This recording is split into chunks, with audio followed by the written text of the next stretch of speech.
السلام علیکم ورحمۃ اللہ وبرکاتہ۔ اللہ کے سب سے پیارے حبیب حضرت محمد صلی اللہ علیہ وسلم جب دنیا میں تشریف لائے تو آپ کے آنے کی برکتیں جو زمانے نے دیکھی وہ بے شمار ہیں، اور یقیناً اگر آپ صلی اللہ علیہ وسلم کی برکتوں پہ ایک تفصیلی ویڈیو بنائی جائے تو وہ شاید بہت لمبی ہو جائے گی، لیکن کچھ چیزیں جو آپ کے ساتھ میں پیش کرنے کا میرا بڑا شوق تھا۔ اور یہ وہ ٹائم ہے کہ جب نبی صلی اللہ علیہ وسلم اس دنیا میں تشریف لائے تو شروعاتی دنوں میں جو لوگوں نے مناظر دیکھے تو ان کا ایک چھوٹا سا حصہ میں آپ کی خدمت میں پیش کرنا چاہ رہا تھا۔ تو دراصل ہوا یہ کہ جب نبی صلی اللہ علیہ وسلم پیدا ہوئے تو پیدا ہوتے ہی کیونکہ آپ صلی اللہ علیہ وسلم کے لیے بہت دعائیں کی جا رہی تھی، اور حضرت آمینہ نے جب آپ صلی اللہ علیہ وسلم کو جو ہے جنم دیا تو یہ خبر جو ہے مکہ میں پھیل چکی تھی، اور سویبہ جو ابو لہب کی جو کنیز تھی یعنی غلام تھی، اس نے فوراً سے جا کر ابو لہب کو یہ خوشخبری دی، کیونکہ نبی صلی اللہ علیہ وسلم سے مخالفت ابو لہب کی شروع سے نہیں تھی۔ تو جب اس نے یہ خبر سنی تو اس ٹائم تک جب کہ نبی صلی اللہ علیہ وسلم نے اعلان نبوت نہیں کیا تھا، تب تک وہ بھی آپ صلی اللہ علیہ وسلم سے بے حد محبت کرتا تھا، یعنی کہ آپ صلی اللہ علیہ وسلم کا چچا۔ تو ابو لہب نے جب یہ خبر سنی تو اس نے فوراً سے سویبہ کو یعنی اپنے غلام کو جو ہے آزادی دے دی نبی صلی اللہ علیہ وسلم کی خوشی میں۔ یہ کیسے یتیم تھے کہ جن کی پیدائش پر غلاموں کو آزادی ملنا شروع ہو گئی تھی، اور عرب کے مطابق جو ہے غلامی سے آزاد ہونا یعنی کہ ایک نئی زندگی ملنا تھا، یہ بہت بڑی بات تھی۔ عرب کا ایک رواج تھا کہ جب بچے پیدا ہوتے تھے تو ان کو دودھ ان کی دائیاں پلایا کرتی تھی۔ اس کا ریزن کچھ یہ تھا کہ عرب کی جو آب و ہوا تھی وہ نوزائیدہ بچوں کے لیے بہت نقصان مند ہو جاتی تھی، اور بعض دفعہ بچے مر جاتے تھے، اس لیے خاص طور سے جب بچہ اگر جو لڑکا پیدا ہوتا تھا تو اس کو دائیوں کے گاؤں بھیج دیا جاتا تھا، اور وہ اپنے گاؤں میں اپنے گھر میں اس کو پالتی تھی، اور 2 سال تک بچے کو دودھ پلا کر اس کو بڑا کر کے وہ واپس لے کر آ جاتی تھی۔ تو یہ وہاں کا رواج تھا، اور اگر کوئی بیٹی پیدا ہوتی تھی تو بیٹیوں کے لیے دائیوں کو گھر پہ ہی رکھ لیا جاتا تھا۔ تو حدیبیہ کے پاس میں ایک گاؤں تھا جہاں پر جو ہے حضرت حلیمہ رہا کرتی تھی، اور وہاں پر جو ہے بہت ساری اور بھی عورتیں تھیں جو کہ دائیاں تھیں بیسیکلی۔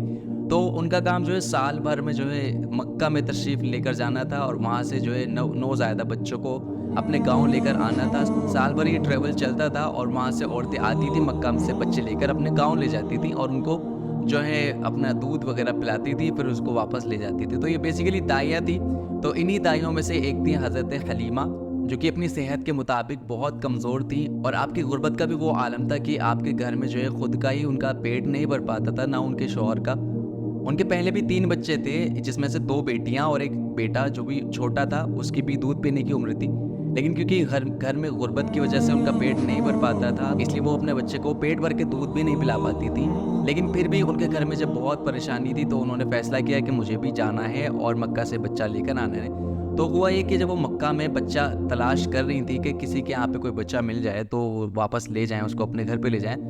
اور اس سے ان کے تھوڑے سے جو ہے حالات جو ہے تھوڑے سے بہتر ہو جائیں گے۔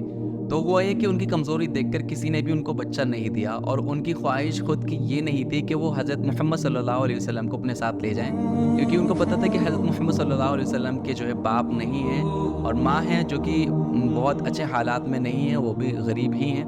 تو وہ چاہتی نہیں تھی کہ ایسے بچے کو اپنے ساتھ لے کر جائیں، لیکن ان کو پتہ نہیں تھا کہ وہ کس ذات کے بارے میں یہ باتیں سوچ رہی ہیں۔ تو جب باقی لوگوں کے ہاں انہوں نے مایوسی دیکھی، سب نے منع کر دیا، ان کی صحت دیکھ کر انہیں لگا کہ یہ ہمارے بچوں کو کیا ہی دودھ پلائے گی، کیونکہ خود کی صحت اتنی اچھی نہیں ہے۔ تو وہ بہت زیادہ پریشان ہو گئی، تو تھک ہار کے وہ واپس آئی اور حضرت آمینہ کے پاس میں آ کر نبی صلی اللہ علیہ وسلم کو مانگ لیا۔ تو حضرت آمینہ نے جب نبی صلی اللہ علیہ وسلم کو پیش کرا، تو جب حلیمہ نے نبی صلی اللہ علیہ وسلم کا چہرہ مبارک دیکھا تو آپ بے حد خوش ہو گئیں، اور آپ نے دیکھا کہ ایک ایسا بچہ جس سے خوبصورت بچہ انہوں نے پہلے کبھی نہیں دیکھا تھا۔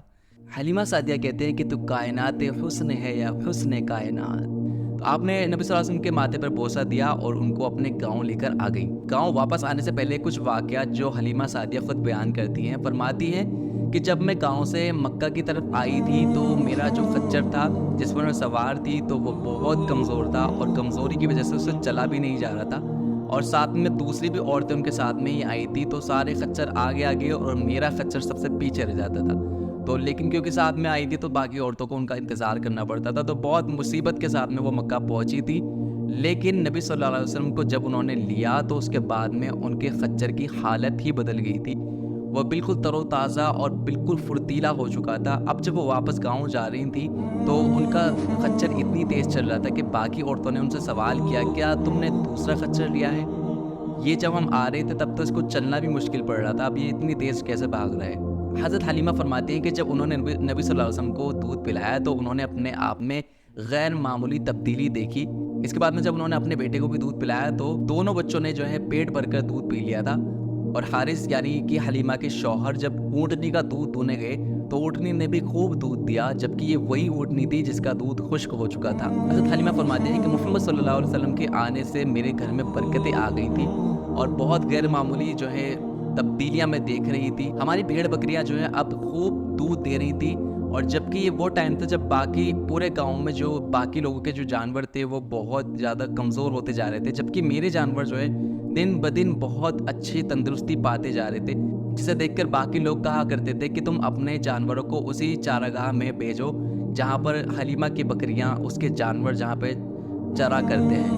لیکن انہیں کیا خبر تھی کہ یہ تبدیلی اس درگاہ کی نہیں بلکہ اس ہستی کی ہے جسے میں اپنے ساتھ لے کر آئی ہوں۔ حلیمہ سعدیہ اور ان کے شوہر حارث یہ اچھی طرح جان چکے تھے کہ وہ ایک غیر معمولی بچہ اپنے ساتھ لائے ہیں جو بے حد بابرکت بچہ ہے۔ دودھ پلانے کی جو مدت تھی وہ بیسیکلی 2 سال تھی، تو جو ہے حلیمہ سعدیہ جو ہے نبی صلی اللہ علیہ وسلم کو 2 سال بعد واپس مکہ لے کر آنے والی تھی، لیکن آپ کا بالکل بھی دل نہیں کر رہا تھا کیونکہ آپ نے نبی صلی اللہ علیہ وسلم کو بے حد محبت کے ساتھ میں پالا تھا اور آپ نبی صلی اللہ علیہ وسلم بے حد محبت کرتی تھی، تو آپ کا دل بالکل نہیں کر رہا تھا اور نہ حارث کا دل کر رہا تھا کہ نبی صلی اللہ علیہ وسلم کو واپس ان کے گھر میں یعنی حضرت آمنہ کو واپس کر دیں۔ لیکن کیونکہ اب مدت پوری ہو چکی تھی تو دونوں نے جو ہے نبی صلی اللہ علیہ وسلم کو واپس لے جانے کا فیصلہ کیا۔ ان کو ایک چیز پتہ چلی کہ جو عرب میں جو ہے یعنی مکہ میں جو ہے ابھی ایک طاعون کی بیماری پھیلی پڑی ہے، تو انہوں نے سوچا کہ یہ اچھا بہانہ ہوگا اور اس بہانے کے تحت نبی صلی اللہ علیہ وسلم کو واپس اپنے گاؤں لے جائیں گے، تو انہوں نے ایسا ہی کیا۔ حضرت آمنہ کے پاس جا کر کہا کہ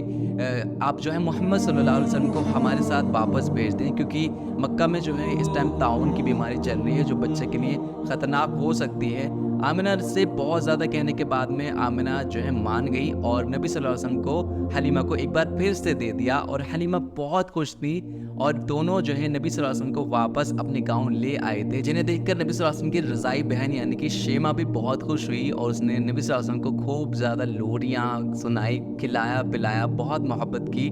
اور نبی صلی اللہ علیہ وسلم اسی طرح سے پھر واپس وہاں پر رہنے لگے تھے۔ نبی صلی اللہ علیہ وسلم کو اب گاؤں کے سبھی لوگ جان چکے تھے اور یہ بھی جان چکے تھے کہ یہ کوئی معمولی بچہ نہیں ہے، کیونکہ جب بھی اس گاؤں میں کسی کو کوئی تکلیف ہوتی تھی، کسی جگہ پہ درد ہوتا تھا، تو نبی صلی اللہ علیہ وسلم کا ہاتھ اپنے اس زخم پہ اس درد کی جگہ پر رکھ دیتا تھا تو اللہ کے حکم سے وہ درد وہ زخم دور ہو جاتا تھا۔ یہی حال تھا جانوروں کا بھی کہ جب کوئی جانور بیمار ہوتا تھا تو نبی صلی اللہ علیہ وسلم کا ہاتھ اس پر پھیر دیا جاتا تھا جس سے اللہ کے حکم کے ساتھ میں اس کی وہ بیماری دور ہو جاتی تھی۔ ایک دفعہ نبی صلی اللہ علیہ وسلم نے جو ہے حضرت حلیمہ سے ایک سوال کیا اور انہوں نے کہا کہ جو میرے بھائی بہن ہیں یہ کہاں پر جاتے ہیں؟ تو حضرت حلیمہ نے کہا کہ تمہارے بھائی بہن جو ہیں بکریاں چرانے جاتے ہیں۔ نبی صلی اللہ علیہ وسلم نے کہا کہ میں بھی بکریاں چرانے جاؤں گا، اور اس طرح سے نبی صلی اللہ علیہ وسلم نے بھی بکریاں چرائیں کیونکہ ہر انبیاء نے بکریاں چرائی تھی، تو یہ شرف نبی صلی اللہ علیہ وسلم کو بھی حاصل ہوا۔ بکریاں چرانے کے دوران ایک بڑی کمال کی بات یہ تھی کہ جب نبی صلی اللہ علیہ وسلم بکریوں کو چراتے تھے تو بکریاں کبھی بھی اپنے گروپ سے باہر نہیں ہوتی تھی اور بالکل اکسار چلتی تھی، نبی صلی اللہ علیہ وسلم کے ساتھ ساتھ چلتی تھی۔